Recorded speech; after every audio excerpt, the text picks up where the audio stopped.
I had a friend ask me recently, where do you go when you're anxious or afraid?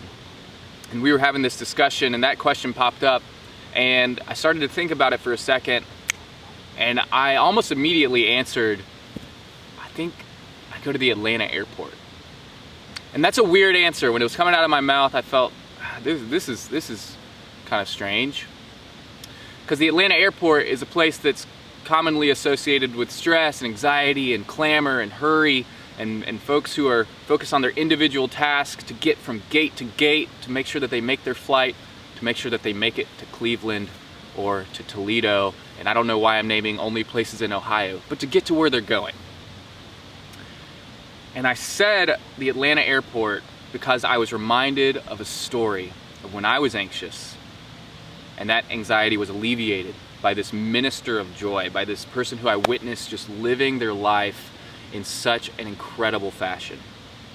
And this is in Concourse A, the Hartsfield-Jackson Atlanta airport, and it is at Five Guys. I was traveling through one time and I was naturally heightened as I need to get from Concourse A to Concourse C.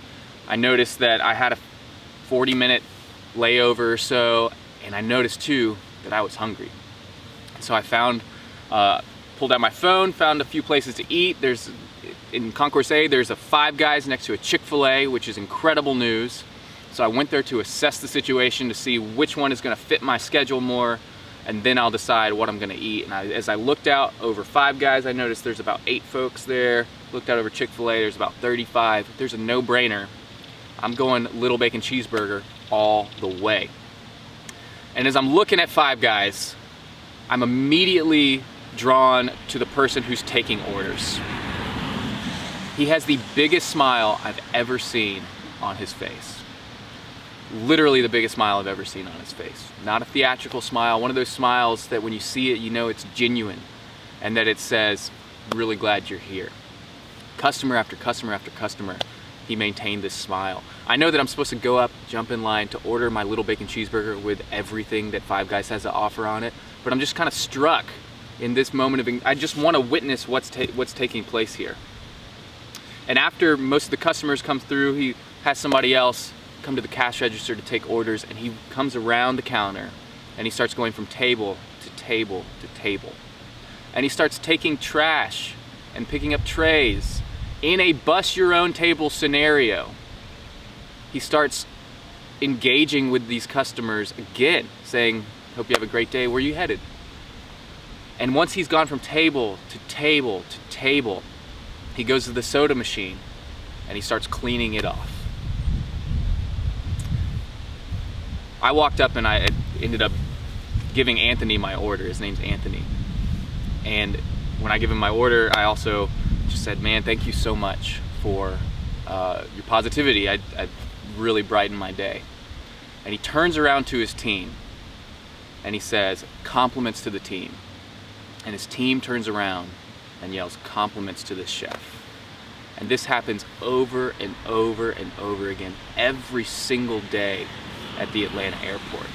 I've been by many, many times to see Anthony, the manager of the Five Guys, with that positive attitude as he leads his team and as he connects with customers with joy.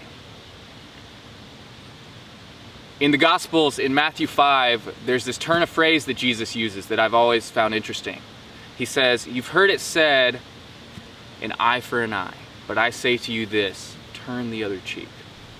You have heard it said that you must love your neighbor, but I say to you this, you must love your enemy also. It's this, you've heard it said, you've heard it in your history, you've heard it in your culture, you've heard it that it's supposed to be this way, or just this way, that Jesus says, no, I say to you this.